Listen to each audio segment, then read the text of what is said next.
ఏమిటి కథ? నీకు తెలియదా ఏమి? క్రొత్త పేరం తగిలింది, తెలిసినదా? అప్పుడే వచ్చిన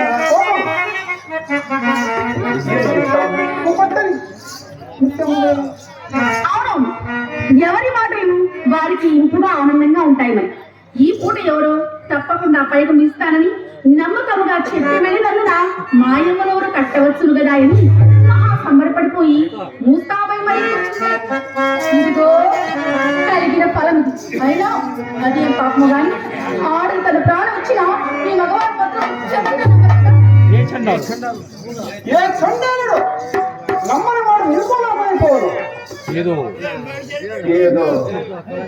హాస్యంగా మాటలకు అంత అలకెందుకు చింతామని హాస్యానికి హద్దు పద్దు ఉండనక్కర్లేదు.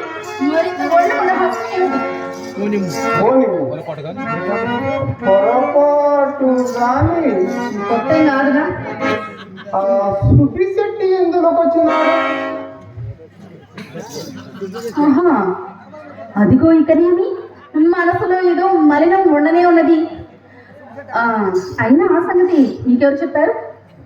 నేనే చూసినాను.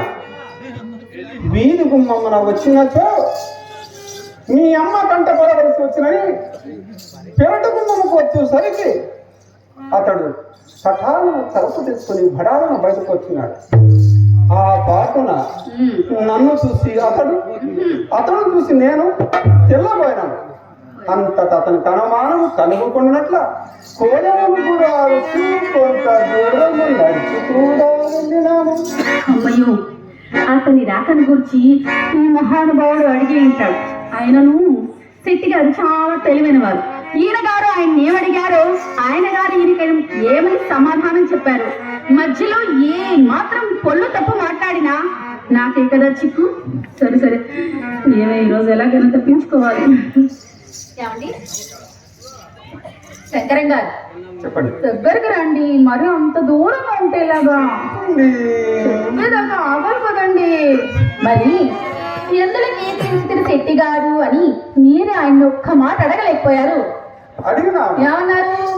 మేలు కావలసి వచ్చినారని చెప్పినాడు. ఆహా, శెట్టి గారు చాలా గట్టివారే. చెప్పిన కదా, మరి సందేహం ఎందులకు? సందేహం మీ సందేహమే. చెప్పినా కోపగించుకోవు కదా. నాకెందుకండి కోపము? నా ఇందేమైనా మీ చింతామణి అందు ఏమైనా రవ్వంతైన దోషం ఉండనే కదా. అది మాట. మేళము కొరకు వచ్చిన వాడు విచ్చలు విడిగా వీధి గుమ్మములు పోక అదరసు పేట గుమ్మము కొట్టుడా.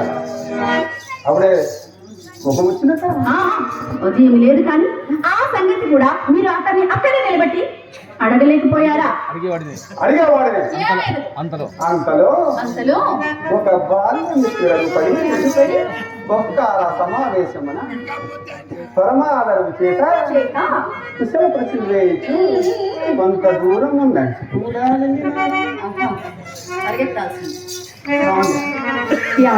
సరే, అలాగైనా నేనే చెప్తాను, సావధానంగా ఆలోచిస్తారా? మేడం గురించి మాట్లాడటకై మా అమ్మ అతన్ని మేడం మీదకి వెంట పెట్టుకొని వచ్చినది. ఇంటికి వచ్చిన వారికి ఎవ్వరికైనా సరే కూర్చొని కుర్చీ వేసి మర్యాద చేయడం మన ధర్మం కదా. మన ధర్మం కదా. అందులో నేనేం చేశానంటే కూర్చొని కుర్చీ వేసి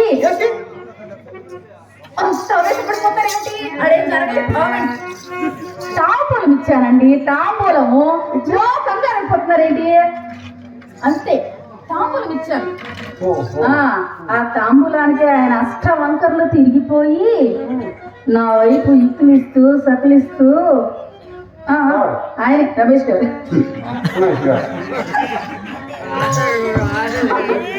అందుకోసమని నాకు ఒళ్ళు చిరాకొచ్చి చప్పున బయటికి చక్కగా వెళ్ళిపోయానండి. మరి నేను నీ మనిషిని కదా. మా అమ్మ వెంటనే నా మనసు కనిపెట్టి తోట చూపుకునే విషయం మీద దొడ్డిలను తీసుకుని పోయి అట్లనే ఏవో మాటలు చెప్పి సాగరప్పింది. మీరు నమ్ముడు నమ్మకపోండు. నడిచిన యథార్థం మాత్రం నిజంగా ఇదేనండి. మీ మీద ఒట్టు. ఏం జరగలేదండి. నీ మీద ఒట్టు. వచ్చేదా? నాకు మీరంటే ప్రాణం కాబట్టి మీదే ఒట్టు. నేను పోవాలనా? అలా నిజాలన్నీ అడగకూడదు. అట్లా కాదండి, మేము పోతే ఇంకో మాకంటే మంచి భాగ్యవంతులు ఉంటారని కదా మీ- ఏమండి? అసలు ఒకసారి చూడండి, ఈయన పోతే ఇలాంటి వాడు దొరుకుతాడా? మీరు చెప్పండి. ఆ? ఎలా? తెలియదానా? నీ మాట వేదముగా నేను ఎప్పుడు నమ్మలేదు. నీవు నాతో నీవు నేనే. నాకు నలు సంత అబద్ధమాడమని కదా నా నమ్మకము. నేను మీ తోడనే కాదండి, ఎవ్వరి తోడను అబద్ధం ఆడను. చింతామణి కొనుగోలు పుట్టవలసినది కాదు అని చిన్నల మొదలు పెద్దల వరకు శ్లాఘించటకు ఇదే కదా కారణం. సందేహం లేదు. ఎవరి మాటను ఎలా చింతామణి? మీరు ఒక్కసారి నేను ఎన్నిసార్లు ధ్యానించలేదు. ఎందరుండే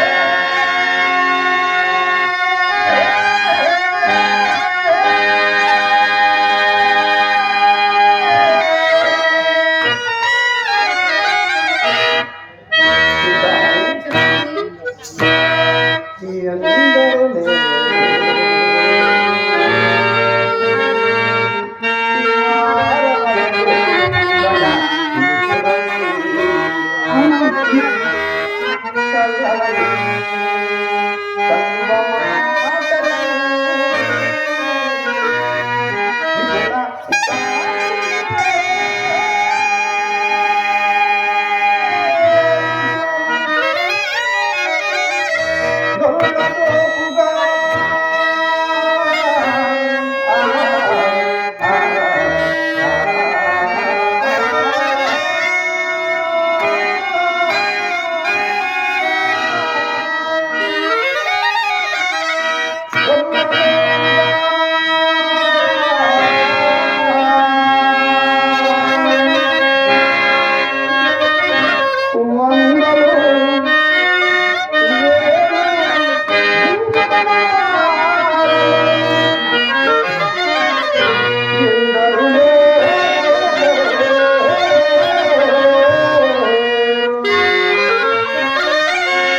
ఏం వర్ణించారండి, ఎంత బాగా చెప్పారండి.